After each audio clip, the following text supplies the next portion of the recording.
and answer any of your specific questions there about anything I share tonight. So for those of you who don't know, my name is Lisa A. Smith. I'm the executive director of the Plant-Based Nutrition Support Group, which is a nonprofit where we teach how to use whole food plant-based nutrition as medicine to prevent chronic disease, to prevent viral infections, and to extend life, and to, more importantly, improve the quality of that extended life.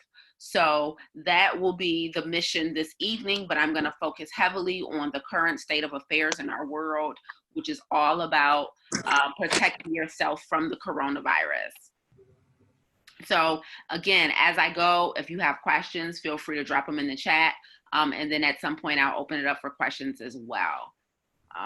We had about 80 people registered, so we'll see how many people come on. But I'm going to deep dive into it because I don't like to hold up things waiting for people who aren't on time. So I'm certified in plant-based nutrition. I've been doing this for many, many, many years. I teach nutrition full-time, and I became a plant-based vegan roughly about maybe 5 years ago now, because my journey was, it was a transition. It wasn't an overnight thing. And so I gave up eggs first, then I gave up dairy, then I gave up poultry, then I went pescatarian. I was just eating seafood. So mine was gradual. So over an amount of time. But I used to be 65 pounds heavier than what I am now. And I actually lost weight still eating meat and dairy. So when I became a plant-based vegan many years ago, the only benefit that I got weight-wise was I lost 5 extra pounds. Okay, because I was kind of already at my ideal weight. However, the benefits that I got from a chronic disease prevention standpoint were huge. It was very, very different. And moreover, the biggest impact for me going plant-based was my cognitive functioning. So literally how my brain and mind works when I'm not clogged up with mucus, when I'm not clogged up with processed foods, refined sugars. I can tell a huge difference in my memory, my ability to recall. I can tell a huge difference in the way my brain functions now. And so that's been the biggest benefit for me adopting a whole food plant-based diet. And I absolutely love it. Like I would never go back. It's just, there's no phlegm. I don't get colds. My endurance is much better when I work out. My sleep is much better. My emotional stability, it's a huge difference in that. Everything from mild depressive states to anxiety, it doesn't exist. And so the way I'm able to navigate stressors in my life is different. And I accredit much of that to what I eat every single day. I'm very intentional. And so I'll tell you what a whole food plant-based diet looks like, and then we're going to deep dive into immunity. A whole food plant-based diet is one that is centered around whole, real, unmanipulated food. So what that means is we're not just looking at our plate for the absence of animal products. We're not just looking at our plate for what's not there. We're very intentional about what is present. And that's one of the key differences between just being vegan and being plant-based, right? And so you cannot eat animal products, but that doesn't mean you're healthy. Right? So when if you adopt the title vegan, that simply tells me what you don't eat, but it doesn't tell me what you do eat. And being plant-based is all about what you intentionally eat to sustain life, to have a high quality of life, to have zero inflammation in your body, to be on zero prescribed drugs. That's when you're plant-based, that's what you're aiming for. Sometimes if you're just vegan, it's just about the absence of the animal products. And we want to go a little further with it. So that's what we teach here at PBNSG at the Plant-Based Nutrition Support Group. And that's how we teach that you can use food as medicine. And some of us think that it's, well, I've taken dairy out of my diet. I don't eat chicken anymore. I don't eat fish. I don't eat any of those things. I don't understand why I'm not losing weight. I don't understand why my blood pressure won't go down. I don't understand why I'm still suffering from chronic pain. You told me it's on 5 o'clock meeting. But a lot of that is because we are not being intentional about actually eating the plants. And that's the difference. So I'm going to tell you what that looks like. Most of my diet is made up of fruits, vegetables, nuts, seeds, whole grains, and legumes. That's my entire diet. Let's see, I'll tell you what I ate today too. Today I had some lentil soup, homemade lentil soup, as well as some leftover lentil sloppy joe out of my recipe book, The Plant-Based Foodie. So some lentil sloppy joe, homemade lentil soup. I had some okra today. I'm almost at a gallon of water, some herbal tea. I had a chopped salad today with like spinach and beets, red peppers, olives, and avocado in it because I eat plants every single day. That is my vitamin, plants every day. And tonight for dinner, later on, so when I'm finished lecturing here, I'm going to go out and probably do about 3 or 4 miles outside, get some movement in. And then for dinner tonight, guys, I'm going to make some veggie fajitas. So I'm going to chop up some red pepper, yellow pepper, orange pepper, and mushrooms, saute them really good, season them really deliciously, and, add some taco sauce, all that stuff. And I'm going to make some veggie fajitas. So that's going to be my dinner tonight. And I'll probably throw another vegetable on the side of it. I have some asparagus, some Brussels sprouts. I got some more spinach. So I'll pick a veg and throw some veg on the side of it because plants are it. So that's my plan for dinner tonight. And that's essentially how I eat to sustain life. That's how I eat to stay disease free, to stay healthy.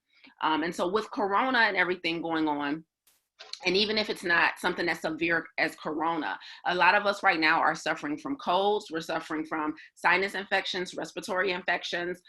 This is allergy season, like heavy right now.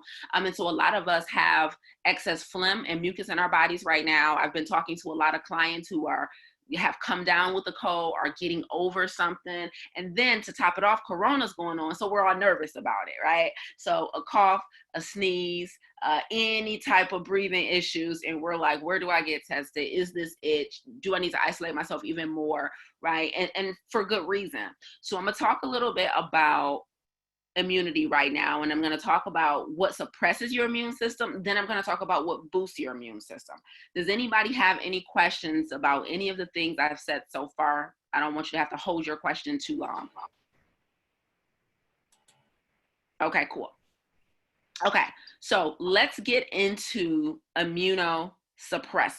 So I think the very first thing to understand before I tell you what boosts immunity is what compromises it in the first place. And let me get my notes because I wrote down everything I want to tell you guys. So I have a little bullet point list here. So a lot of times when we're trying to get healthy, one of the things we do is we say, what supplement should I be consuming? We say, what vitamins can I buy? We say, what can I take? We're always like, what can I take in order to make sure my immune system is operating at full and optimal capacity? But the question that we want to ask first, as opposed to what should I be adding, is what should I be getting rid of? What should I be eliminating? What compromises my immunity? So I'm going to go through about 3 or 4 things that compromises your immune system. And the first, and if anybody's been to my lectures, y'all know I don't play with this one, is sugar, refined sugar. So in this case, with regard to refined sugar, I'm not talking about fruit. I'm not talking about raw honey. I'm not talking about 100% pure maple syrup. I'm not talking about raw agave. I'm talking about man-made, man-processed sugar. So I'm talking about white cane sugar, brown sugar, coconut sugar, turbinado sugar, raw sugar, sugar in the raw, date sugar, stevia extracts. I'm also talking about the synthetic stuff, the artificial sweeteners. Those are horrible. Those are almost worse than regular sugar. So that's what I'm talking about when I say refined sugar first and foremost. So understand, this is how sugar works with regard to immunity. Anytime you consume refined sugar, it shuts down your immune system for upwards of 4 hours. Okay, so for upwards of 4 hours, your immune system is completely compromised after you eat a cookie, drink a pop, drink a juice, have a small slice of cake, piece of chocolate, little bit of candy. Let's go deeper. Pasta sauces, salad dressings, seasonings, sauces that come on takeout food, all your packaged foods, your jelly, your jams, your peanut butters. If you're not reading, if you're not making sure that there's 0 sugar added, then you may still be a sugar addict, although you may not consume candies, cookies, cakes, and pies. So understand, refined sugar is found most abundantly in packaged and processed foods. Why? Because sugar is a preservative. Sugar extracts the moisture from all organisms, including bacteria, which is a living organism, and it stops bacteria from growing on food. So the way that foods are able to sit on the shelf in a grocery store until we're ready to buy them is because they have sugar and salt added to them, and that stops the growth of bacteria on those foods. So sugar extracts moisture from all cells, including humans. So when we eat all of this refined sugar, and I don't care, again, if the original source of the sugar was a healthy food like a coconut or a date. You can eat a whole date, you can eat a whole coconut, but when you eat the coconut sugar, when you eat the date sugar, when it's been isolated and separated from all its other vitamins and minerals, it becomes a different substance, and it compromises your immune system. So now us as humans, we're consuming this refined crap, this narcotic. It's truly a narcotic, like a street drug. We're shutting down our immune system, and now we're wearing a mask and we're sanitizing, but we're more likely to still get something if it's in the air, or if we touch a surface, touch a door handle or whatever.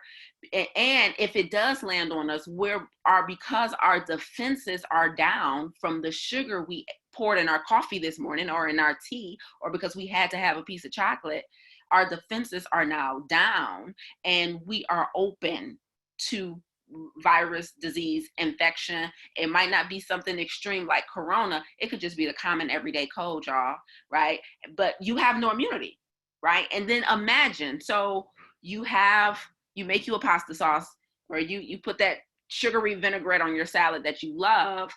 Now you had that, but you had a salad for lunch, so you thought you made a good decision, right? So, but then at dinner, you make some burgers. I don't know, a black bean burger or something, and the buns you use, the refined white buns you use that have sugar in the ingredients, and then you decide to roast some potatoes or some French fries, and then you put the ketchup in it that has the sugar in it, right? And then after, you want a sweet tea or you want something sweet, and so you have I just had 2 little cookies in the packet. I didn't have that much. So if you're adding this up, we're literally consuming micro doses sometimes, and sometimes big doses of sugar all day. Our immune system never lets back up and opens up, because if it's compromised for up to 4 hours after we eat it, but we're constantly eating it, we never work that sugar out of our bodies, meaning our immune system is chronically suppressed. Okay? So we have to remember, guys, that it's not just about what do I eat to boost my immune system. It's about what do I need to stop eating right now to boost my immune system. And for some of us, it's as simple as sugar. And I don't mean to minimize the work it takes to get rid of it. When I say simple, what I'm saying is we can eliminate it. I know for many of us, it's an addiction. And feel free to ask a question, because I'm just going to keep talking. But I know for many of us, it's an addiction.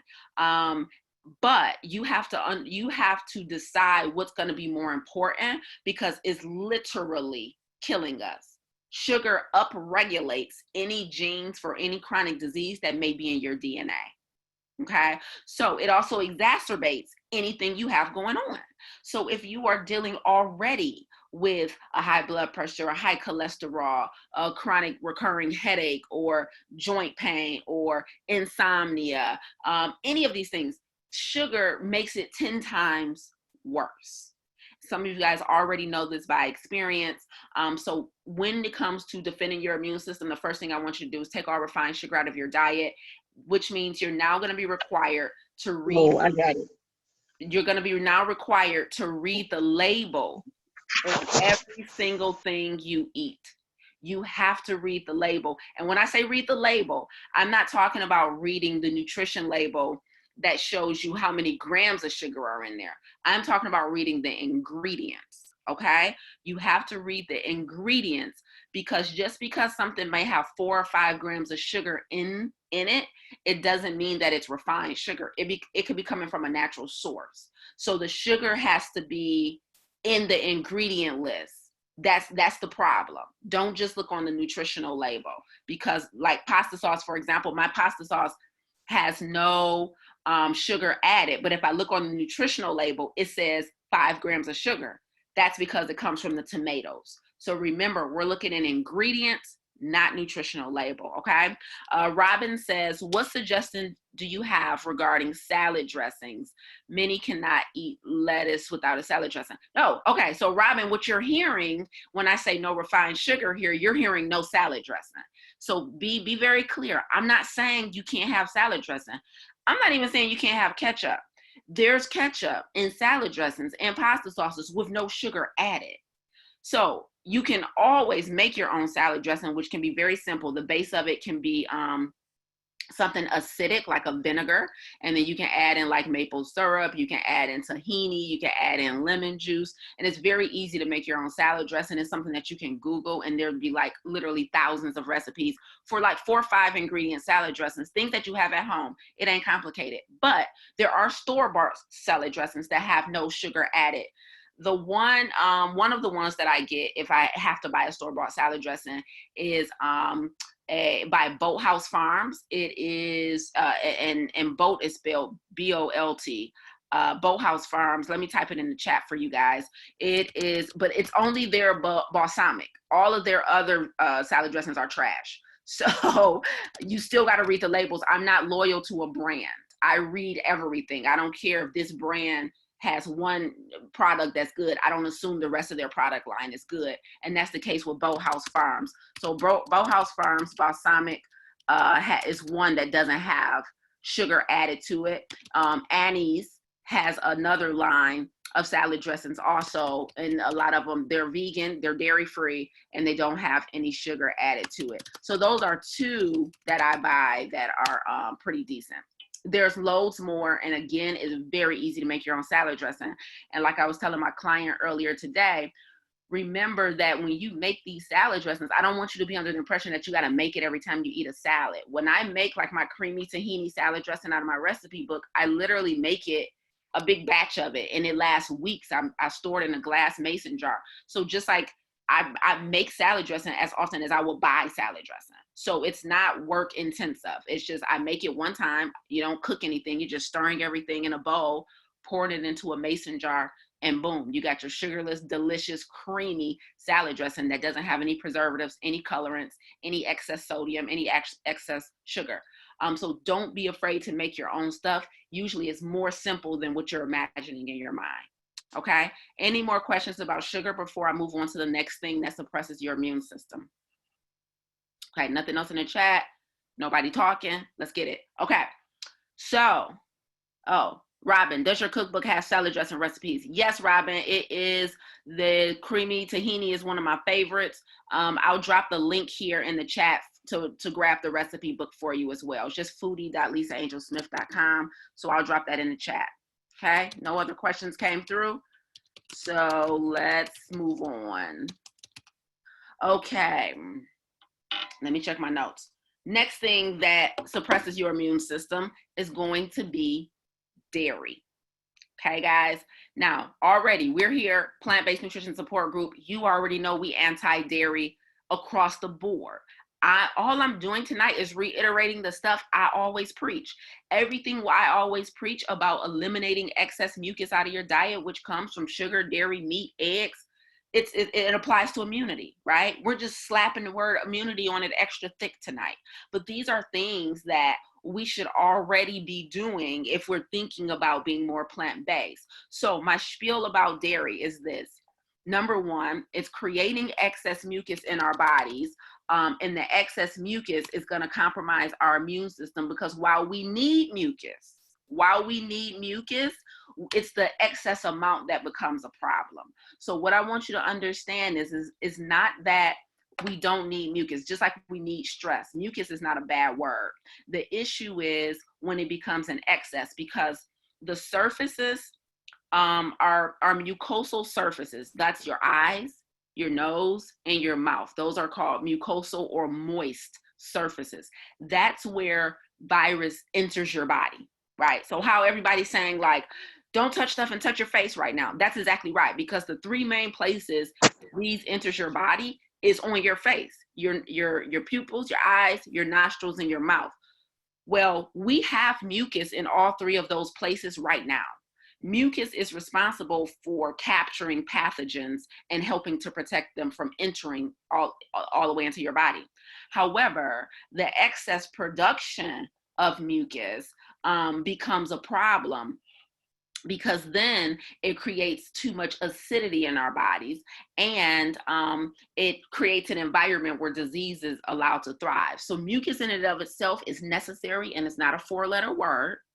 However, when we eat dairy, when we eat meat, when we eat eggs, and when we eat fish, all of it, alcohol and sugar, all creates excess mucus in our bodies. So the dairy has to go for a plethora of reasons. Number one being, you shouldn't even be consuming the breast milk of another species, right? And so every mammal, every animal literally makes milk for their young. Why will we consume the breast milk of a cow? The breast milk that's produced by the cow is meant for the calf. It ain't meant for the human. It ain't meant for the horse. It ain't meant for the pig, the dog, the cat, the bull. It's meant for the cow. And so every female mammal, us included, creates breast milk for our young. Mother Nature didn't make any mistakes. So when we consume the breast milk of another mammal, now we're consuming the breast milk for an animal that's meant to have 4 stomachs, is a bovine animal, and is meant to grow up to be hundreds of pounds. That's not the nutritional cocktail meant for a human, guys. So we should not be consuming any dairy. Now, just to be clear, dairy includes all of your yogurt, your butter, dare I say your cheese, all of your ice cream, all of your coffee creamer, all of this stuff is dairy. Anything that's cream based, your cottage cheese, your cooking cream, all of this stuff is cream based. We have to eliminate all dairy out of our diets 100%. It's going, along with the meat, is going to create too much mucus and wreak havoc in our bodies. Okay. Now, cheese is usually the hardest one to give up for people. So I'm gonna pause right here and let y'all ask me any questions about dairy, about substitutes, about how, about why, expand. Please tell me more, because I'm gonna move on if nobody has questions specifically about why we need to eliminate dairy to keep our immune system strong. Anybody? Okay. So those are the first few things we need to eliminate. We got the sugar out of here. We got the dairy out of here. That goes right along with meat and fish, creates excess mucus in the body, causes heart disease. The animal products are have been linked across literally thousands of scientific studies to show that consuming animal products lays the foundation for the #1 killer in the US, which is heart disease, along with hypertension, the silent killer, high cholesterol, because we only get cholesterol from animal products. We don't get cholesterol from sugar. We don't get cholesterol from anything except for animal products. So soon as you get the animal products out of your diet, the cholesterol goes down. You don't need a statin. You shouldn't be on cholesterol drugs for years. They killing the rest of your organs in your body. Just get rid of the animal products. Cholesterol comes down, blood pressure comes down, inflammation comes down, headaches go away, joint pain comes down, arteries begin to clear up, and now biologically you're aging in reverse. Okay? Chronologically, I can't do nothing for you. Okay? That's between you and your birth certificate. But biologically, you can age in reverse, because the skin you have, the organs you have right now will not be the same a couple months from now. The body we're all sitting in right now was not the body we were born with. Our cells die through a process called apoptosis. We're only made up of trillions of cells. That's all we are, one big walking cell. Our cells die and regenerate, which means there's a new version of us constantly in the making. The skin you have ain't the skin you were born with. The liver you had ain't the one you had, the kidney. So trust me when I tell you, I don't care what age you are, it's not too late. Okay, so the next version of you can be better, but we gotta eliminate the dairy, the sugar, the processed food, the animal products. It's just non-negotiable, and you will see a huge difference. Okay, so those are the top 2 things that eliminate your, compromise your immune system. I got some more here. Hold on. Okay. Next thing that compromises your immune system, guys, is prescribed drugs. So a lot of us either for ourselves or somebody close to us, somebody we love, a brother, a mother, a father, a child, right, an aunt, a cousin, a best friend, a coworker is on a prescribed drug for a chronic disease. So now, prescribed drugs for acute diseases, that's not what I'm talking about. I'm talking about chronic diseases, things that you have had or you are or have been suffering with for years, taking drugs for years or even for months, and you had it for years. These are chronic conditions that could essentially be mitigated by lifestyle. But we've been told by a doctor maybe that it runs in our family, it's in our DNA, it's our fate, or we have seen nothing else. We've watched our parents and our uncles and our cousins and our aunts die from this thing, and we think this is my fate, it runs in my family, or I've been big all my life, I can't get over it, or I have this condition, so I'm gonna be on this drug. Not necessarily true. Prescribed drugs lower your immune system. I'm gonna give you two quick examples. Number one, RA, rheumatoid arthritis. Rheumatoid arthritis is an autoimmune disease, right? Just like lupus, just like Crohn's. These are autoimmune diseases, right? When you're on specifically RA drugs, rheumatoid arthritis drugs, they are what we call immunosuppressants. So you're taking a drug, right, to combat the flare-ups or the inflammation from the arthritis. But in turn, the drug is lowering your immune system. So you may not have the pain in your joints anymore when you take this drug, but you also no longer have an immune system. I have a good friend that has RA. I know this very clearly. So because we're on this prescribed drug now, we are combating one thing and causing another. And now something like Corona hits, and now we're in that vulnerable population. Organ transplants. People who have organ transplants. If you have to get a new kidney, a new heart, a new lung, whatever the organ is, you are required to be on immunosuppressants for the rest of your life. Because if you come off of those immunosuppressant drugs, your body will see that organ as a foreign object and will attack it, and it will shut down. And now your body will be rejecting the organ, rejecting the kidney or whatever. So in the case of somebody who's already had the organ transplant, they're going to have to be on immunosuppressant drugs. In the case of someone who hasn't had an organ transplant, but maybe you're trending in that direction because you have to take hypertension drugs and it's starting to wreak havoc on your kidneys, or diabetes, right? Or something where you might have to be on dialysis. And if you're on dialysis, you might have to get on transplant list. You might know somebody like that, or it might be you yourself who might be trending in that direction.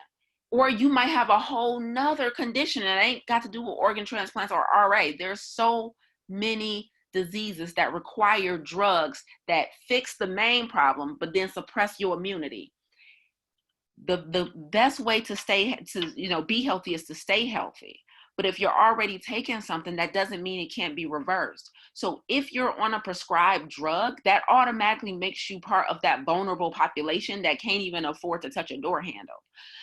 So to avoid that, to get off these prescribed drugs so that your body can stop trying to navigate this foreign man-made thing, you have to eat a certain way. So we begin to use food as medicine, so we don't have to use man-made drugs as medicine, so they won't suppress our immune system. Does that make sense? So prescribed drugs are an immunosuppressant, along with sugar, along with dairy, along with meat, along with fish. They all suppress your immune system. So you think you're doing something, we think we're doing something waking up every day, like let me eat an orange, let me eat a salad, let me get these antioxidants in, but we're still putting that on the side of, some roasted chicken or some turkey or, the corned beef brisket. They counteract. Does that make sense? That counteracts. So we have to eliminate the thing that suppress our our immune system, in addition to eating the things that boost it, which I ain't even got to yet. Okay, hold on. A question came in from Robin. How does fish suppress the immune system? Fish is an animal product, Robin, so it creates excess mucus in the body. Okay, is it fish or shellfish? It's both. Number one, the amount of cholesterol that you get from fish alone clogs the arteries. Right now we're just talking about immunity, but let's be clear that there is other things that fish does to the body outside of the immune system, which is number one, cholesterol. Number two, toxic load. So a lot of the fish that we eat are old fish. Like, they're not young fish. Like what's those things people like? Sardines. Sardines are like baby young fish. They ain't been in the ocean long, right? A lot of the fish we eat are old fish, and they've been pumped from the ocean with a plethora of toxins and heavy metals, right? And so we're eating that, and we're microdosing these poisons, okay? And so it's full of cholesterol, a high toxic load, right? And so it's creating that excess mucus in the body and clogging our arteries, which all suppresses immunity, if that makes sense, Robin. Okay, so next, right? No more questions came in. All right, let me see. Hold on, let me look at my checklist. Okay, so and the final thing that suppresses immunity, and this is going to be obvious for most of us, but is processed food. Now, in the way that processed food does it, so let's say we're buying things out of convenience because we want something quick to eat or whatever. So when I say processed food, right, I'm talking about things that are packaged in a box, in a can, frozen. I'm talking about things that are in a bag. You know, I had a client this morning who's like, Lisa, I've been eating these mashed potatoes. Are these okay? No, they're processed. We pulled up the ingredient list. Right in the ingredient list was literally milk and sugar, right? And so in a lot of these processed foods, they have excess amounts of sugar and salt added, for one, because those are, again, preservatives. So they actually give the food a shelf life. And then they have synthetic, man-made chemicals in them so that they can have a shelf life. So the problem with processed food is that it's made of synthetic materials that our body can't break down and can't digest and can't recognize. One of the side effects of going plant-based is that you're hungry all the time. And sometimes we think it's something wrong with me. Like, since I've been eating this way, I'm hungry literally all the time. It seems like I can't get enough food. I always have an appetite. Well, let me tell you why that is. That's because you're eating real foods that your body recognizes. They were made by Mother Nature, not by man. And so your body they get in your digestive system. Your body can break them down, can extract the vitamins and minerals from them, and then turn the rest into waste. So what happens is, when we eat whole real foods, like when I had my lentil sloppy joe this morning, and my okra and my chopped salad with spinach and olives and beets in it, those were all whole real foods, like no other ingredients. The beet was just a beet, one ingredient, right? The red pepper was just a red bell pepper, one ingredient. The spinach was one ingredient. And so my body's like, I know what this is. I know what this is. Let me break this down. Let me get you all this vitamin C and these antioxidants. It's fiber out of here. Disperse it throughout your body and turn the rest into waste. That doesn't happen with processed food. When we eat processed food, because it's so many synthetic gums, thickeners, colorants, preservatives, sometimes perfumes, all in this food, our body is like, I don't know what these man-made chemicals is, and it sits on our stomach. We can't digest it.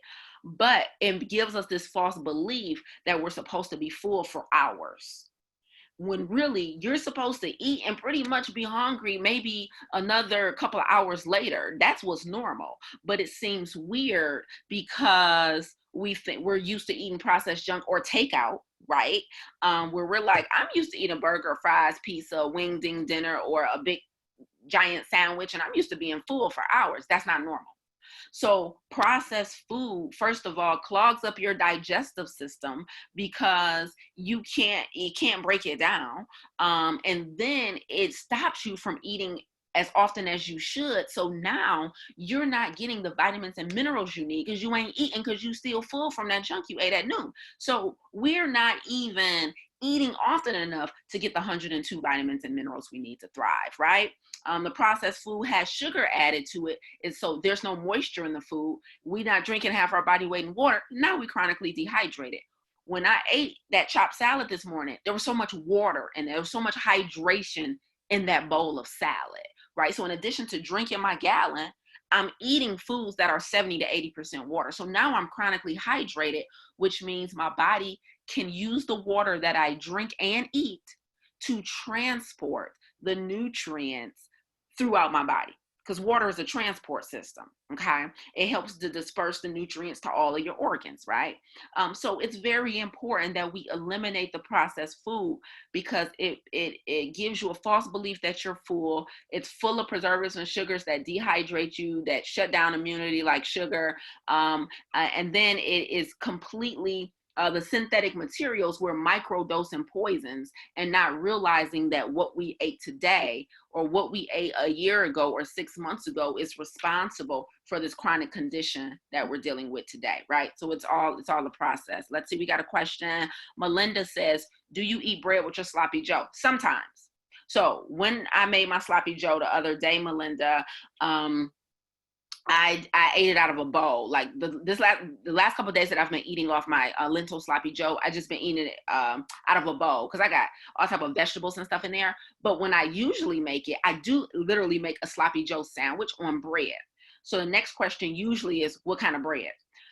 So I am not loyal to a brand, like I told you earlier. I'm loyal to ingredients. So my bread usually comes from a bakery or bakery counter. So you know how like Whole Foods or Western Market, you know, some of the fancier healthy markets, they have literally a bakery in the store.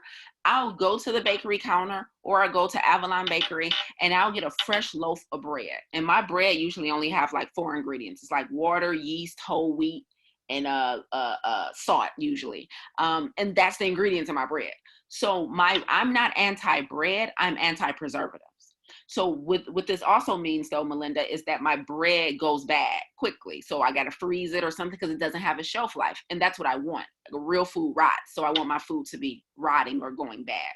So yes, I eat bread. I didn't eat any with this sloppy Joe, but I do eat bread. Like I got a loaf of olive bread now that I love. I get it from I got it from the Eastern Market actually. It's a one of the stands at the Eastern Market if you're in Michigan, if you're in the Detroit area.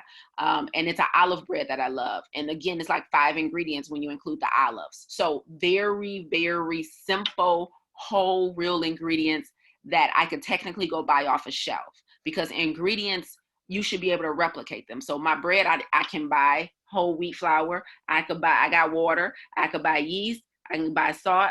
I can buy olives. I can make this bread myself. I just prefer not to. And that's how I buy packaged foods, right? I could technically make it myself just by looking at the ingredients. Okay. Okay. So we went through the things that suppress your immune system, but I'm gonna give you one final one that ain't food. Okay. And then we're gonna get into boosting it. We're doing really good on time. We're going to 7:30, guys.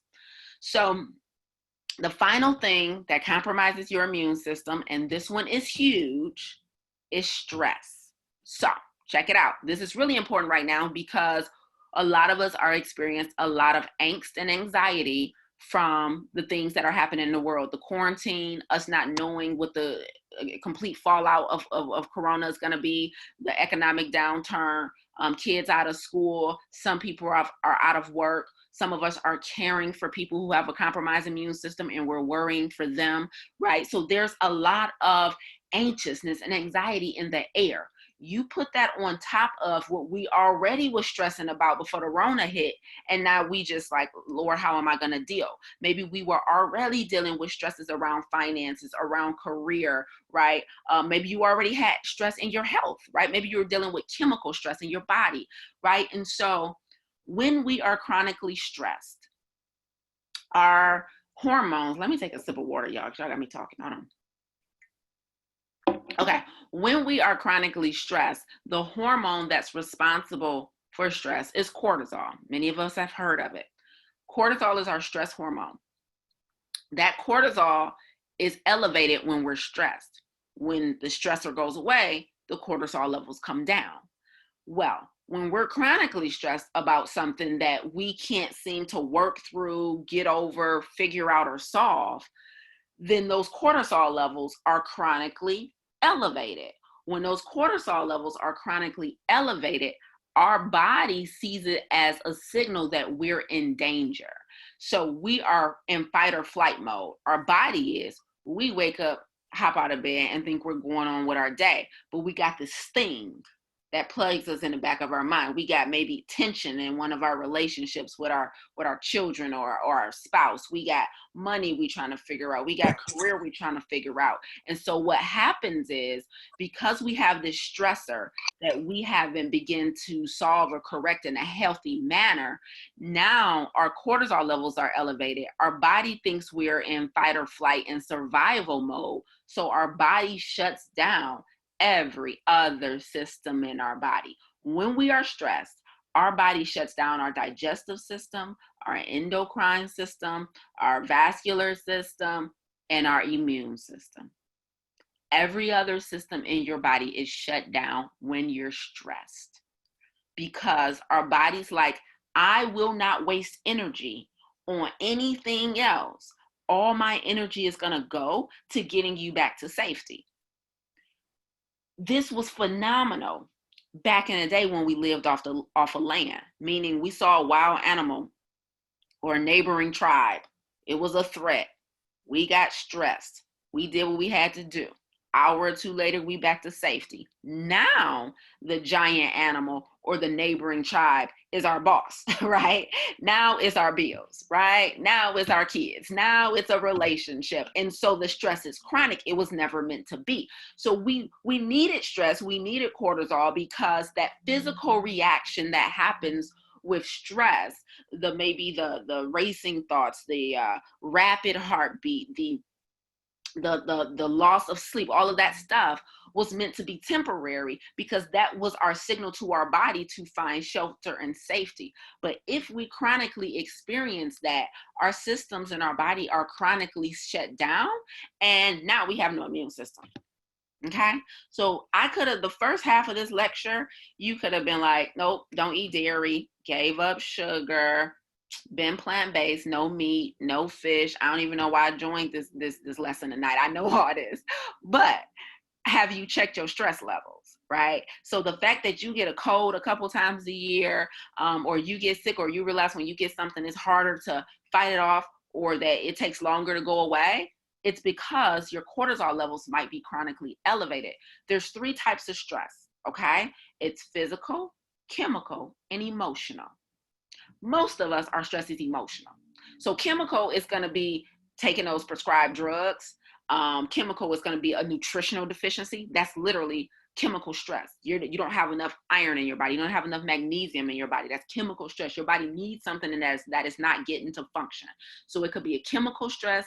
It could be a physical stress, like literally a car accident or a broken leg, or something that's literally physical stress on your body. Working out, that's physical stress, right? When we lift weights, we're putting physical stress on our body. But most of our stress is emotional. So the emotional stress is the stuff that's happening up here and in here. And so that emotional stress is what chronically elevates our cortisol levels. And then, and you pair that with maybe chemical stress, and our immune system never had a chance. Okay. So that's how we set ourselves up to potentially be more susceptible to things like the corona or common cold, the flu, pneumonia, whatever. We have those things going on. We got stress, and then we trying to combat the stress with sugar. We never had a chance, right? Because our cortisol levels are high, and then I need a Pepsi, I need a cookie, right? I need some chocolate because I'm stressed, I'm overwhelmed. Can you imagine? We have no immune system, right? So that's problematic. Okay, I think I ran that into the ground enough. Now let me tell you, if you checking all those boxes, or you working on checking all those boxes, let me tell you what boosts your immune system. Let me tell you some things you can do to give yourself an extra edge. Okay, hold on, let me check my notes where I wanted to start with this. Okay. So first thing I want to tell you is this. I told you earlier that 95% of all our infections happen on our moist surfaces, eyes, nostrils, mouth. That's where 95% of infections get into our body. But here's something else you need to understand about infection, specifically upper respiratory infections. A lot of times, upper respiratory infections are lying dormant in our bodies. So what happens is the virus is already inside of our body, and we do something that lowers our immune system and causes that virus to come back to life. So it doesn't mean that there was all of a sudden a foreign invader. It means that it was literally laying dormant, and as soon as your immune function drops, it sparks. The viruses return and make you sick. So sometimes the way we eat and the way we move and the things we do, we're just suppressing what's already in our bodies. I'll give you a perfect example of this: cancer. Cancer is nothing but free radicals in our body. Free radicals are cells in our body that lost an electron. Don't worry about that science part. Well, we all have cancer in our body, and it's called free radicals. Well, one of the things that determines whether or not those free radicals are going to get together and form a tumor that we diagnose as cancer is literally how we protect and safeguard our gut, in every system in our body. So what we eat, drink, and move, and what we think and how we manage stress determines whether or not those free radicals are going to get a chance to become a cancer cell. Does that make sense? So cancer is already in our bodies, and it's what we do every moment of every day. It's what we think and how we feel, who we spend time with, all that stuff. That's what determines whether or not a lot of times that cancer is going to get a chance to express itself to the point that it disrupts your life. Same thing with a lot of viral infections. It's already present. But then we maybe get off track, right? Like I stopped drinking my water as much as I used to, Lisa. I stopped eating, my vegetable. I stopped doing this, and then I instantly noticed a difference in my body. That's right. Ain't nothing come in. It was already in, and it finally got its chance to shoot its shot. Okay? So that's one thing I want you to remember. Now, earlier I said 95% of viral infections get in from here. If it really is something that's coming in, it's coming in these 3 points, right? The white blood cell that's responsible for protecting the eyes, the nostrils, and the mouth is called IgA. It stands for immunoglobulin type A. Don't try and remember that. It ain't important. IgA is responsible for protecting these 3. What you need to remember is what boosts IgA in your body. And that, my friends, is exercise. Okay? Yep, you thought it was going somewhere with plants. Nope, I'm telling you to get up, and don't act like you ain't got time now. So I told you, when I get out of here, I'm going to take a 3, 4, 5 mile walk, jog, exercise, squats, lunges. I'm doing it all. I'm like, got to get this IgA boost. I'm type A, so my mind thinks quite literally. So I'll literally be doing lunges and squats, like boosting the IgA, right? I'm thinking in the chemistry. But anyway, so you have to start moving if you ain't already, okay? So you need to make sure you are being intentional about exercise. Don't give me that I walk all the time, or I stand up a lot for work, or whatever. I'm quite active at my job.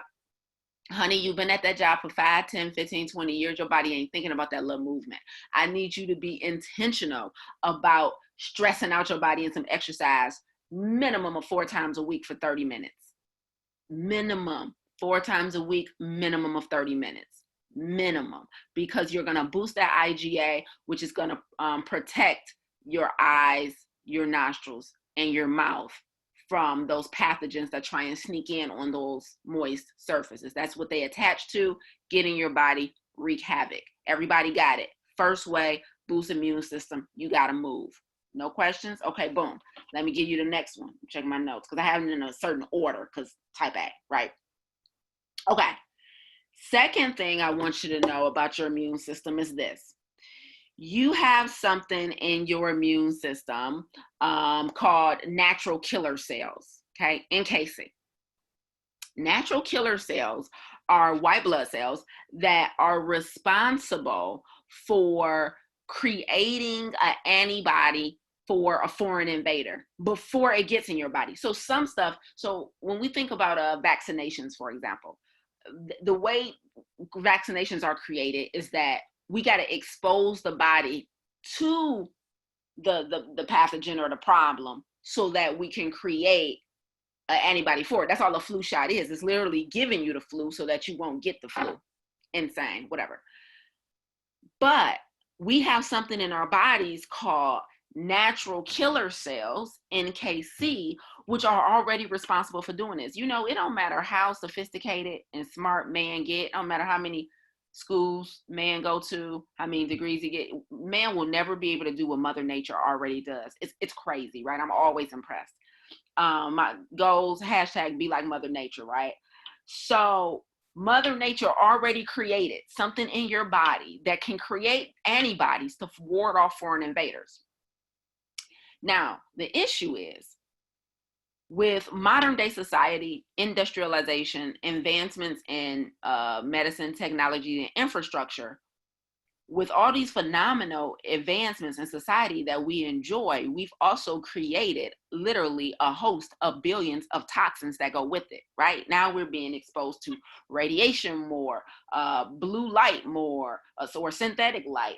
We're being exposed to all these billions upon billions of chemicals in the products we use in the environment, the exhaust from our cars, right? So we live in this modern society and we think we live in our best lives, but we're being exposed to so many toxins, right? So our body's like, I used to be able to keep up, okay? I used to be able to do this for you, but now there's just too much available that's toxic. So while I can create these natural killer cells for you, I'm gonna need some help, okay?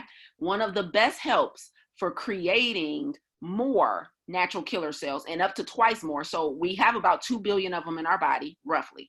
If you wanna create 2 billion more, eat some blueberries. There you go. There you go. Look at that. Simple. So first, we're going to exercise. Next, we about to murder some berries. So I need you to get some berries. Berries have been shown to increase the production of natural killer cells in your body. Really, really simple. It all came down to a plant. Okay? So these blueberries are going to increase the production of natural killer cells in your body, and you're going to double down on that with a host of other berries. And now this has not been proven in studies by using humans, but it has been proven in the lab, and either way it can't hurt you.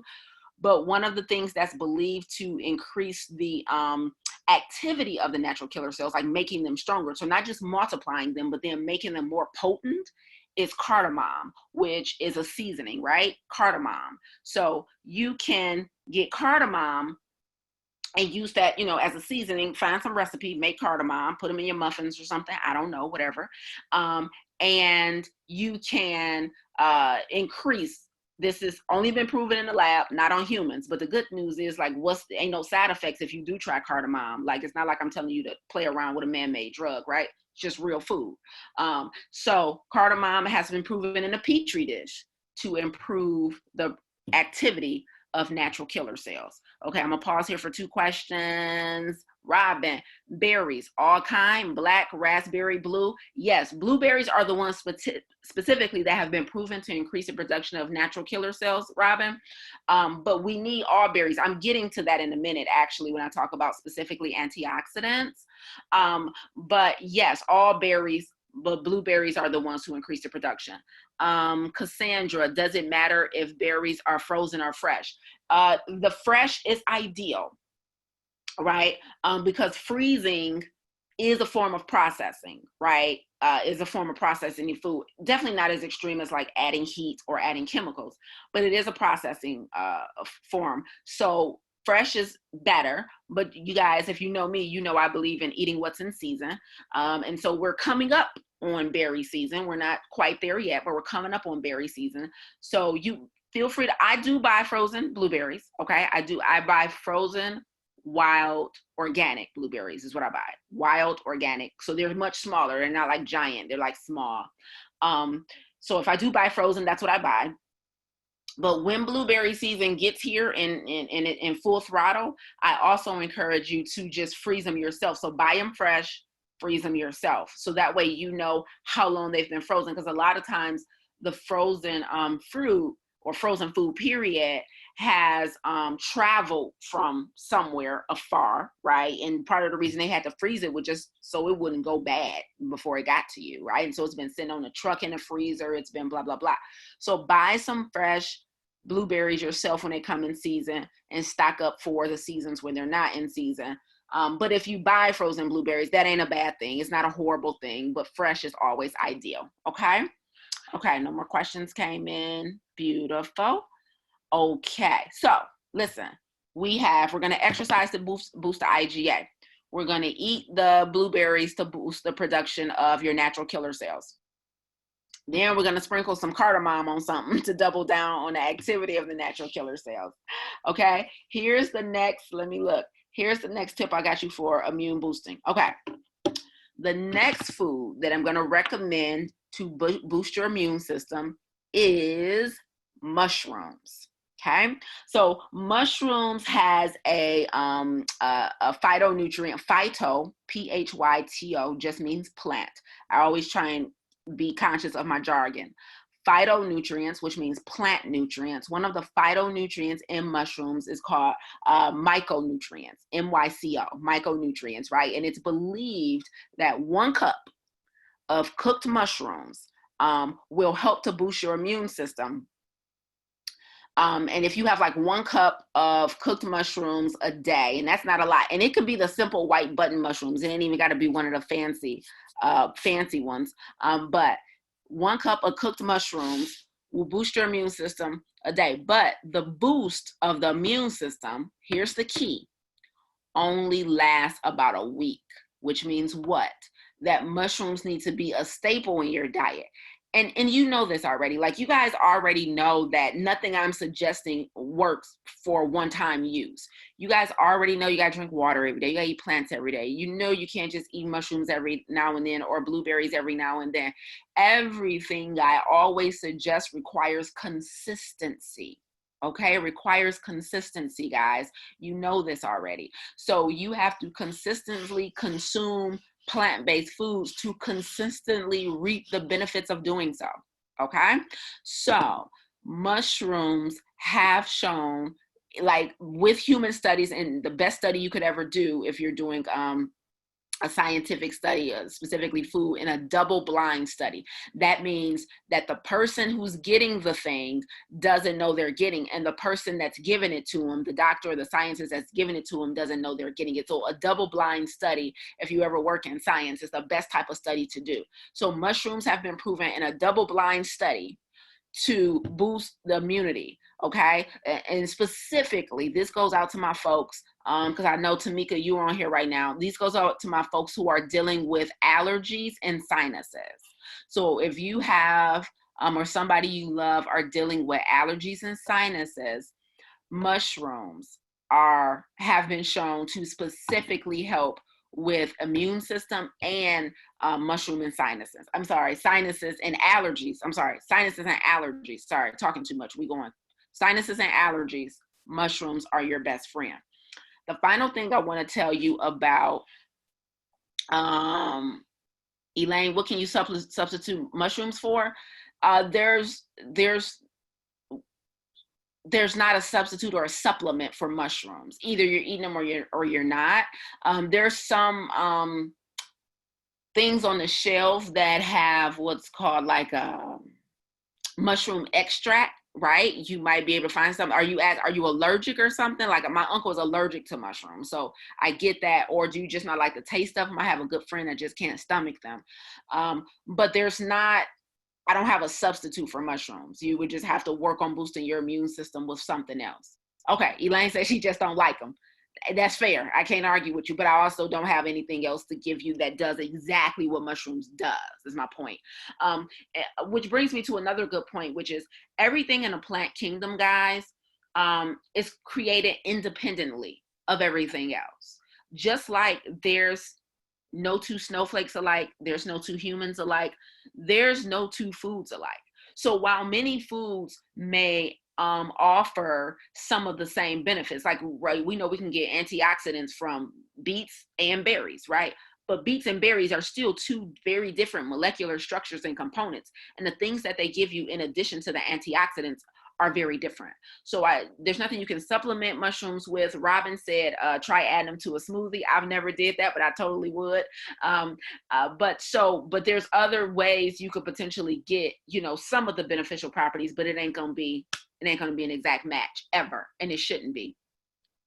Cassandra said, try mushrooms instead of meat in your favorite recipes. For example, mushrooms and spaghetti sauce gives the texture without the meat. And you're exactly right. If she doesn't like them, that might be too much to chew them that big like that. But you guys are exactly right in that, especially in the plant-based world, mushrooms are used as a meat substitute. I actually have mushrooms in my lentil sloppy joe. I put mushrooms in my spaghetti. Elaine said, not happening with an exclamation mark, but she's also thinking, thanks everyone. But she said it ain't happening, y'all. It's all good, Elaine. There's still a ton of ways to boost your immune system. And so we'll keep trying. So some people, you might not like a lot of things I named, but the good news again is that the plant kingdom is so vast that what we also need to remember is that many of us live our entire lives eating the same 20 fruits and vegetables, right? So one thing that all of my students and clients are required to do that I want you guys to make sure you're doing is try at least one new thing a week, one new fruit or vegetable or whole grain a week, because a lot of what we eat is so narrow. So you'll come to one of my nutrition lectures and say, I don't eat mushrooms. I don't eat 3 of the things, Lisa. I don't like lentils. She named this. I only probably named 5 things in an hour and a half lecture. But if you heard 3 out of 5 of them you don't eat, you're allergic to, or you just don't like, you begin to think that I can't live this plant-based life. Understand, there is literally hundreds of plants, foods, vegetables, and fruits. You have a plethora of things to choose from, many of which you have never tried in your 30, 40, 50, 60, 70 years of living so far. So it's important that you're trying new things. That means when you go in that grocery store, don't just go picking up the stuff you're used to having or that you're out of. You have to get new stuff, because you will begin to think, looking at my recipe book or listening to a lecture, that nothing is available to me. I'm going to starve, or I'm going to hate all my food. I won't look forward to my food. And then you're going to develop a very unhealthy relationship with your food. That's not true. The fact of the matter is we haven't been exploratory enough. We haven't tried new things, and we're staying in our comfort zone. And that's causing us to stay in a place of chemical stress with these deficiencies and this reliance on man-made drugs. So you get out of your comfort zone, you get out of the doctor's office. Boom, nailed it. Somebody write that down. Okay, so let's talk about one more thing that's going to boost your immune system, and that is antioxidants. That's messed up that I got to entertain myself. I can't see nobody. I don't know if y'all listening. Lord, let the corona be over in 2 minutes. I need people. Okay, so the last thing we're going to talk about is antioxidants.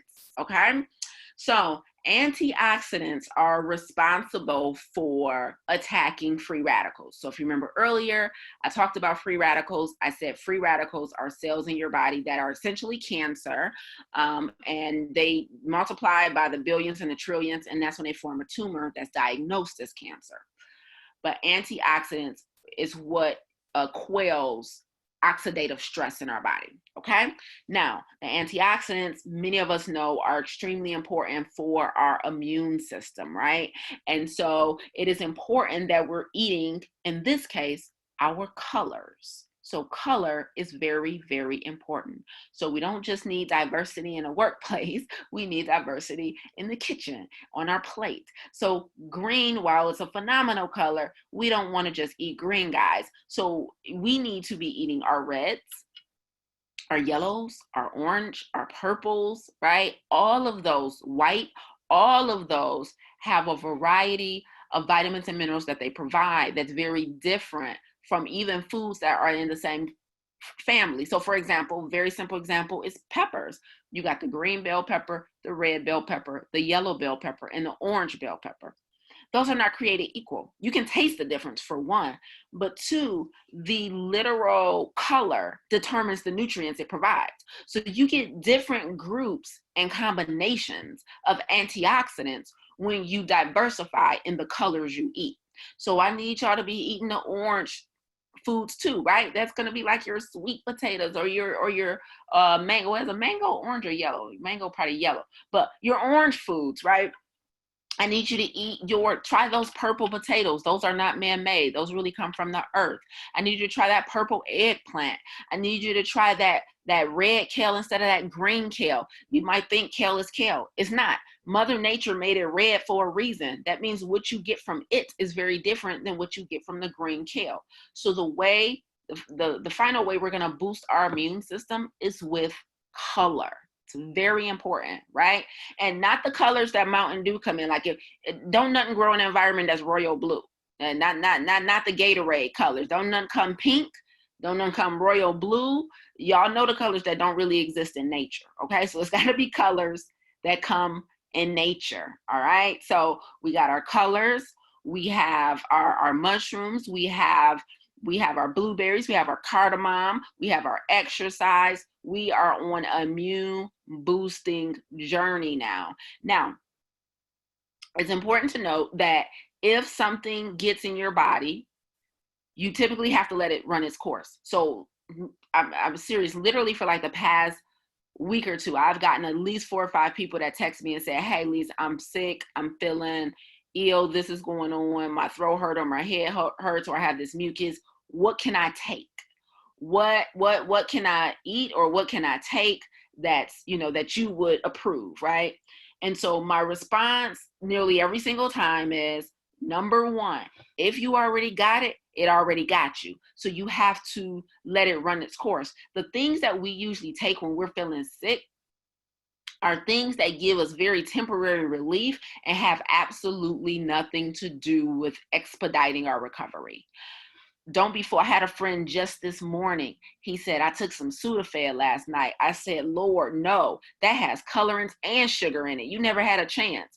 So these over-the-counter drugs, right? Like the Benadryl and the Sudafed and the Tussin and all of this stuff, you cannot take that. Like if you don't feel good, don't give it to your babies, because the reason it's red and blue and it has cherry flavor and watermelon flavor. Those are all synthetic additives. Like they put the medicine in there, but then they got to make it palatable, y'all. So they dump the sugar and the color and all that stuff in it. Is trash, right? And the next reason we shouldn't be taking over-the-counter drugs is because it's literally suppressing the thing that your body's trying to do to get rid of the virus. Like you don't want to suppress your cough. You should not be suppressing your sneeze. You shouldn't be. I know it's uncomfortable. It hurts. It's a horrible experience. No doubt. I'm not questioning that. But the cough, the sneeze, the phlegm is the disease trying to get out of your body. Why would you suppress that? We shouldn't suppress that. So if you say, Lisa, I got some, I'm not feeling well, somebody close to me not feeling well, I would never ever suggest an over-the-counter drug. I also wouldn't suggest. The only thing I would ever suggest would be like herbs and plants. So things like your Irish sea moss or your black seed oil, right? All of these things. Now, all of those things, though, even if it's herbal, all of those things only work best when you're in a preventative. It works best to keep you well. Once a disease got your body, it don't do as good to get you well. Okay? Works best to keep you well. So we know the best medicine is still prevention. Your best chance at getting rid of something is never getting it in the first place. I know that's obvious, but I just had to say it, right? Prevention is still the best medicine. But once you got something, please don't buy that over-the-counter man-made crap. Don't buy it. Stop buying them Halls, them throat lozenges. Y'all, have you ever looked in the ingredients of that crap? I don't care if it says natural lemon flavor, and it's probably going to say something sexy on the box to make you think it's good for you. It might say organic, it might even say vegan. It's crazy. That's just a sales page. Look in the ingredients in every single thing you put in your body, not just food. I will challenge every single person right now to go in their kitchen, get your protein powder down, your green powder, get your drugs that you're taking, get your vitamins, look in the ingredients and tell me what you see. It is going to be a bunch of additives and a bunch of junk that is bad for you. Cassandra said, I've been hearing lots about elderberry teas, pills, and syrup. What do you think? Yes, again, that's a herb, Cassandra. Elderberry is a herb, right? So it's something that comes from the earth. Now we're taking it and we're doing all this fancy stuff to it. But making elderberry tea, elderberry syrup, that's good. That's fine, right? It's you want to try and eat the plant in as whole of a form as possible. So I would highly recommend the tea. You don't want to chop it up and strip it too much. But elderberry is fine. Again, it's a herb. It's not anything man-made. Now, what we add in the tea, what we add in the syrup, that typically is what becomes problematic. Or if we try and concentrate something too much, even if it's started off as a natural plant, if we try and concentrate it too much, it becomes problematic because we want to consume it in its sophisticated form and its full molecular structure so that it has all the vitamins and minerals still intact. When, you know, in America, we believe if a little bit is good, then a lot must be better. So we're like, oh, somebody said elderberry, go crazy, right? Somebody says sea moss, go crazy. But that is not the case. Something that's typically good for you can become toxic to your body. And now we have that chemical stress I talked about if you consume a too concentrated version of it. Or if you've ever looked on the back of a supplement or vitamin bottle, you will see it'll be like, this is 300% of your daily requirement of manganese. This is 400% of your daily requirement. Why I need 400%? Somebody type in the chat when the last time 100% became not enough, right? And so remember that you don't need more. More don't always mean better. Just like the alkaline water, our body only wants to be an alkalinity of 7.4. We don't need to be a 10 or a 9. You know what a 10 or 9 is? Bleach, ammonia. That's what has an alkalinity of 10 or 9. So stop thinking that more of the good thing automatically means more better for my body. Stick to a serving. Don't overdo anything. Try not to consume something too concentrated. It can be good at one level and instantly toxic at another. Rich and Amir, hey y'all. They said, hey Lisa, where can we get loose leaf herbs from? Local? Yeah, you can get loose leaf herbs from somewhere like the Natural Patch in Ferndale. I get my tea from the Tea Lady, and I'm sure that's not her name. I'm disrespectful, but I call her the Tea Lady. She works at Eastern Market. She's a Black woman. She's phenomenal. She makes all her teas from scratch. And also another good place to get herbs, Rich and Amir, is the Tree House in Farmington Hills. So the Tree House is a real funky looking place. Don't be scared. But you go in and they have mason jars lining the shelves with all the herbs in it. Organic, well, I don't know if they're organic, but they're like, just the herb ain't been manipulated by man. So the Tree House in Farmington Hills, the Natural Patch in Ferndale, and also the Zen Garden in Hamtramck. So they're a Buddhist temple that has a little grocery store and a restaurant at the bottom. Now I don't know if they open during the quarantine. I know Natural Patch and probably Treehouse is still open, but the Zen Organic Garden, I've been there to do meditation. And they also have a plethora of herbs in their little grocery store and restaurant. So you might want to. Now, another thing I would recommend, Rich and Amir and everybody, especially now since grocery shopping is a thing, online markets. So one of the online markets, y'all welcome. One of the online markets that I like is called Thrive, THRIVE. They're an organic online market, and so you can also just order stuff online and get it sent to you through a respected, a source that you trust. So do a little research, read about them, read reviews, things like that. And they don't sell all of their own products, so you can look at what they sell and then actually research that brand if you need to. But try ordering stuff online too. Sometimes that's easier than trying to go to a store. Okay. Aisha, are collagen peptides recommended? You can just eat vitamin C for collagen, Aisha. So yeah, your body makes collagen out of vitamin C. So load up on your citrus right now. Load up on like your red peppers and your spinach. And you should be good. I wouldn't necessarily recommend. You already know how I feel about supplements. Like if we eat it enough and we still ain't doing our thing, then we supplement temporarily until we can get our levels up. but you know I never recommend a supplement from Jump. I'm always going to recommend some food. You're welcome. Okay. And let me make sure, Cassandra, let me make sure I got your question answered. Cassandra actually submitted a question via email, so I'm going to read it. I might have answered it, Cassandra, but let me double back. Cassandra said, I heard fruits and veggies are good for boosting the immune system. We went over that. Yes, they are. But which ones in particular? All of them, Cassandra, because again, all fruits and vegetables have a different molecular component. But the ones I've mentioned this evening, you know, your berries, your mushrooms, and all of your leafy, dark leafy greens are going to be exceptionally powerful, okay, for boosting immunity. Are there vitamins or supplements that you recommend? No, unless it's herbal. And what should first steps be if I feel chills or fever? Of course, every little cough or sneeze is now making us think we have the Rona, but when do we know to get checked out? So as you guys know, I'm not a physician, I'm not a nurse, right?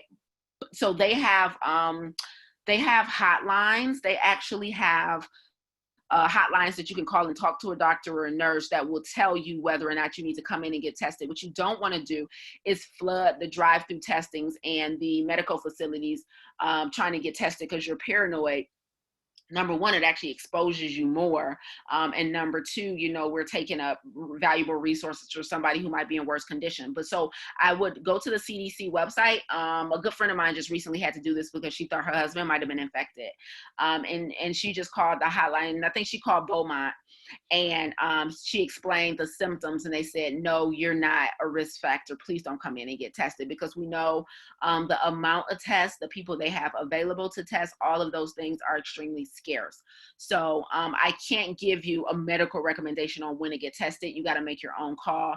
But I can tell you that I would call the hotline first before I hop in the car and try and go somewhere, and make sure that it's worth doing that. Okay. All right. Let's see. Questions. Another one. Melissa. Melissa. Yay. So we got good news. Melissa says, we haven't been able to make a meeting, but my boyfriend Craig went plant-based 3 months ago and his psoriasis is gone. He couldn't wait to share that with everyone. Shout out to Craig. That's amazing. Man, listen, 3 months. 90 days, you will be surprised how quickly things change in your body when you adopt a plant-based diet, guys.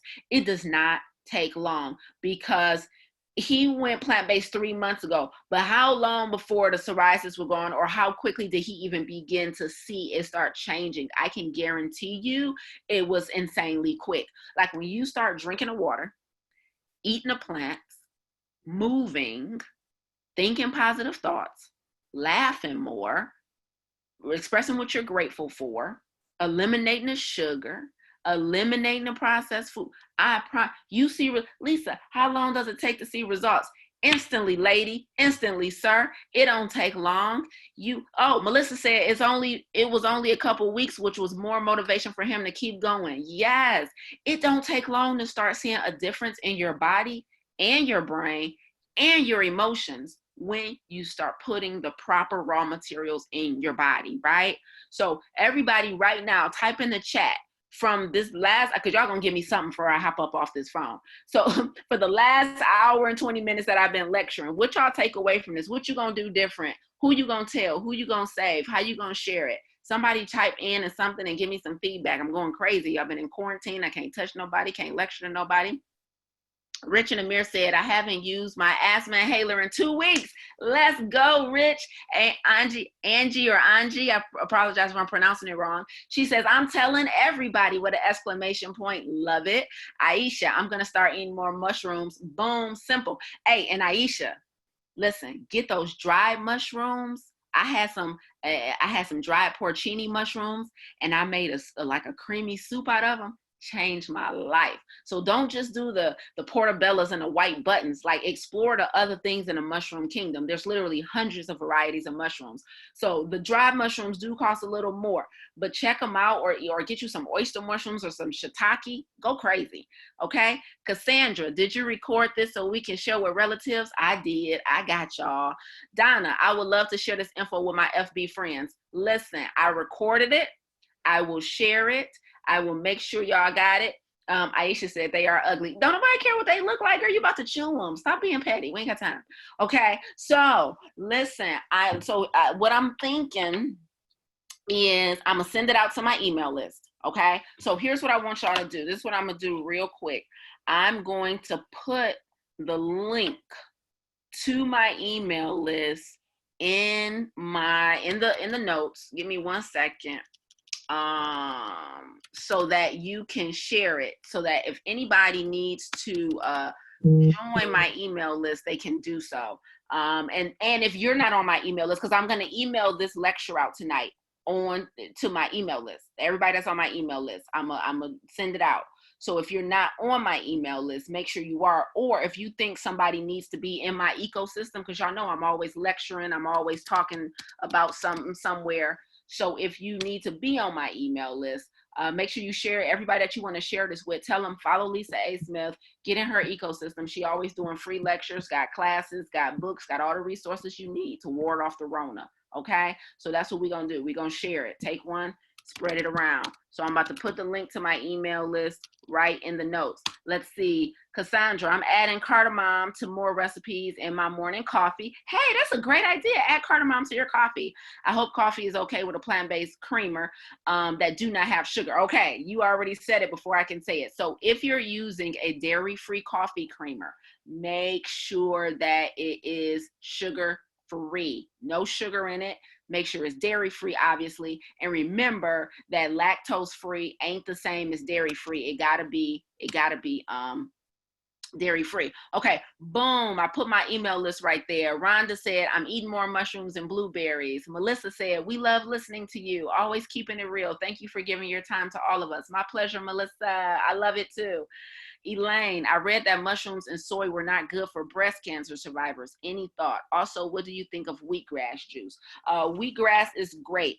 I haven't read the bit about mushrooms not being good for breast cancer. Now, I will happily do more research though, but I have never heard that about mushrooms. If anybody else has heard that, chime in. Now, but with regard to the soy, the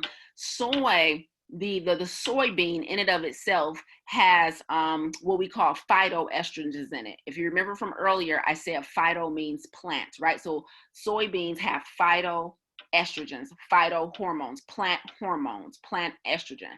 And what it's believed, Elaine, is that the phytoestrogens might try to mimic our mammalian, our human hormones, and that it may cause trouble. Now, the issue is that in all of my research, the medical world is divided on what side soy falls on, because there's one ideology that says that soybeans do just the opposite, that they actually help to prevent cancer. And there's another ideology that says, no, the soy is a problem. It exacerbates it or causes it to be worse or promotes it. Now, here's what I will tell you about soy, Elaine. The three top crops that are grown in this country, in the US, are corn, wheat, and soy. The three top crops that are grown in this country are corn, soy, and wheat. So what that means, and why they're grown the most, is because they are fed to animals. So because we consume so many animals in this country, we can't allow them to eat a regular plant-based diet that they're supposed to. We have to feed them grains. Corn, soy, and wheat are all considered grains. And we have to feed them grains so that they can get fat quicker, so that we can make money off of them, right? So up until the Rona hit, I personally, in my entire life, had never seen a grocery store, a restaurant, a bodega, a market out of meat and dairy. And I used to always think, how is it possible that we are able to have a 365-day, 24/7 supply of meat and dairy always? That's insane to me, right? And so the reason nobody's ever out of wingdings is because we feed these animals soy, corn, and wheat, and they grow at an exponential rate in which Mother Nature didn't intend. It should take months for that animal to get the size that they get it in weeks by feeding it this synthetic diet. So I said all that to say that 90% of the corn, soy, and wheat that we eat in this country is GMO. It's genetically modified because we have to grow it fast to feed it to the animals fast so they can get fat fast, so we can get pockets fast, so we can get heart disease fast. Okay, sorry, I'll be taking shots. So we have to remember that most of the soy you're going to eat is going to be a genetically modified organism because it's not made for you in the first place. It's made for an animal. So with that being said, even if it's supposed to be, cancer prevention, you might want to avoid it because it ain't even organic or real. Now you can get like organic soybeans, and if you do, you want to make sure it says just organic soybean and water. So that's will be the ingredients in tofu, for example, organic soybean and water, right? You don't want, but what we see often is that soy is in a lot of packaged foods, right? You guys, we have all seen like soy lecithin or some type of soy oil, right? And so you want to make sure because it's used as a flavorant and a preservative in packaged food. So again, 80 to 90% of our diet should be label free, but those things that we're eating in a package, again, we need to be reading ingredients and not just the nutritional label. So avoiding soy ain't just about avoiding like tofu. It's about, oh, there could be soy in this pasta sauce and I don't even know. So reading your ingredients is going to be exceptionally important. Now, it's way more of y'all on this call than them made a comment. So who gonna do what? This is my final call now. Who else is gonna do something? After listening to this, how are you gonna protect the immune system of yourself, your family, your friends, your babies? Come on, Tamika. I will continue to be intentional with my plants and water every day. Thank you. You know I was coming for you. Thank you. It's very serious, y'all. It's just serious. Oh, Norma said I missed her comments. Okay, because I was getting upset, Norma. Let me scroll up. Oh, I invited 3 people today. Now, see, that's the biggest one. When we say we're gonna do something for ourselves, that's one thing. That's what we do. But when we say I'm gonna invite the people I love to the table, or I'm gonna pass this down, those of y'all who said I want to share this, thank you, because that's the part. When we together as a community and as a culture, especially people of color, when we can start passing it down, that's how we save the legacy of the culture. Oh, now we talking. Robin, I'm adding physical activity and water to my daily routine. I better not find out you didn't. Sandra, I'm reading more labels. No, Sandra, I need you to retype. I'm reading all labels. Robin, I'm also sharing with my sister. She has MS. Let's get her healthy. She needs that vitamin D. Get her in that sun. That's going to be really important for that MS. And you really got to get all sugar out of her diet, Robin. Make sure. Elaine, thank you. I'm going to move more. I'm going to drink more water. Actually, I've been eating a plant-based diet for the last 25 days. No sugar cravings. Let's go. Sandra, all labels. Linda, how much water should I drink first in the AM? All right. We got a newbie, y'all. Somebody tell Linda. How much water should she be drinking within the first 30 minutes of waking? First person that typed the answer, I'm mailing off a recipe book. Oh, Kathleen, you already got the recipe book. All right, 20 to 25 ounces. 20 to 25 ounces, Linda. That's exceptional. I love it. I'm so proud. Let's do a pop quiz right quick. I give away a recipe book. Somebody tell me, what white blood cell antibody did I say protects your eyes, your nostrils, and your mouth today? What did I say the name of that antibody was? Hey, Robin said IgA. Let's go. T, you almost had it, T. You almost had it. All right. So, Robin, do you have a recipe book? If not, let me know. I'll send another one. Or let's give it to a friend. Okay, boom. So email me, Robin. Here, I'm going to type my email address. Email me your address or where you want me to send it and who you want me to make it out to. Okay? It's going to be hello@lisaangelsmith.com, and I'll ship it off tomorrow for you, okay? Send me an email with all of your shipping information, okay? I'm so proud of y'all. Thank y'all so much. Y'all made me proud. So listen, 7:30. I respect everybody's time all the time, and I got to hit these streets, about to go out to the riverfront. So I hope this was helpful, guys. I absolutely love it. Cassandra said, love how you use the phrase, invite people you love to the table. That's real. Ain't that real? Invite them to a meal. It ain't about preaching to them, being an evangelist. It's about making sure that we, in addition to saving ourselves, we're saving people we love, because it ain't no fun if you in this thing alone. We learned that from the quarantine, didn't we? Shoot, we need some friends out here, so we might as well make everybody eat a plant. So listen, tomorrow I'm gonna make sure y'all following me on Facebook and Instagram. Here, I'm gonna put that in here at Lisa Angel Smith, because tomorrow I'm gonna be on my girl Rocky's podcast live via Zoom. It's gonna be me, Q from the Kitchen with Q, Cooking with Q, and it's gonna be my homegirl, my best friend, nutritionist, and my co-host Jay. We're all gonna be live on video talking tomorrow night, giving y'all another boost of immunity support, health. And so make sure you join me. If you follow me, if you're on my email list, I'm gonna email it out. If you are on social media, I am going to be on Rocky's. It's called Rocky's Reality. It's the name of her show. It's gonna be you know what, Tamika, that's a good question. I'm a horrible person. She said, what time? Hold on, I got it right here for y'all.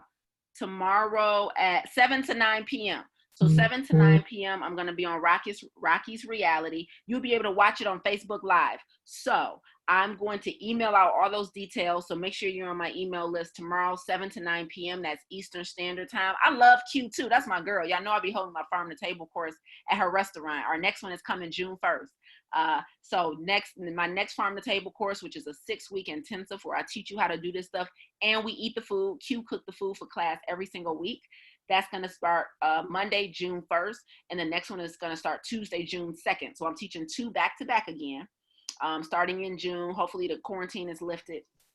And so for those of you who need more of this in your life, consider signing up for Farm to Table. I'll be emailing all that stuff out. It'll be on my social media pages. So make sure you're following me at Lisa Angel Smith on Facebook, on Instagram. You're on my email list. You're listening to my podcast, the Black Health Academy podcast. We just dropped a new episode today entitled When We Knew the Rona Was Real. So me and Jay get crazy. Tamika, have you listened to the podcast yet? Tamika be on it. But we just dropped a new podcast episode this morning. So if you know one of your biggest issues is consistency or staying with this thing, maybe you start well, but you don't finish well, you start well, but then you fall off, I can tell you the deficiency or the problem may be that you're not constantly placing yourself in an environment where you're hearing this information on a regular basis. Like we hear it once and then, you know, we understand it, but it's easy to fall back into our comfort zone and our addictions. So make sure that you are setting yourself up to be notified of when this information is available to hear. So I have a podcast that we usually do bi-weekly. Because of the quarantine, we're about to be doing it weekly. And so make sure you're doing that. Cassandra says, when are you on Instagram tomorrow? Tell me again what show. So it's called, you know, how can I share this flyer? I don't even know if you can share pictures in the chat. Rocky's Reality. And you can, so follow this show that I'm typing in the chat on FB and IG and Twitter. So follow tomorrow night, 7 to 9 p.m. So tomorrow is what, March 26th, 7 to 9 p.m. Rocky's Reality. So look, I just typed it in the chat.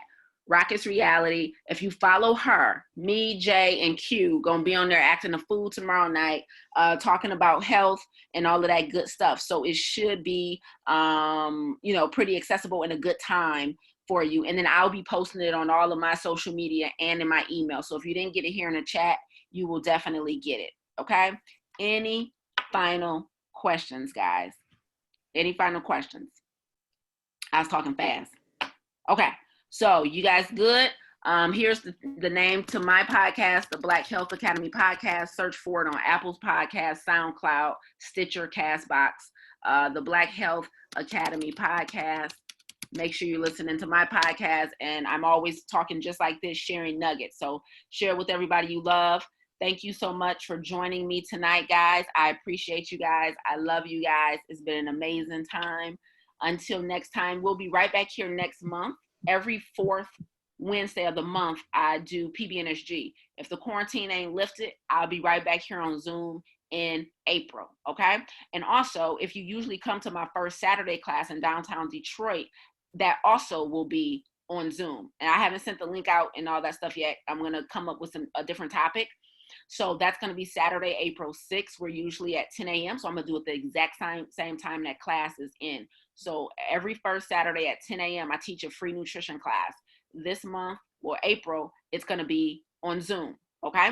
And so Saturday, April 6th, that's when you can get this again. So those of you who's like, I'm sharing this with my friends and family, if they want to see it live, if they want to ask their own questions, then make sure you share it with them. Saturday, April 6th, 10 a.m.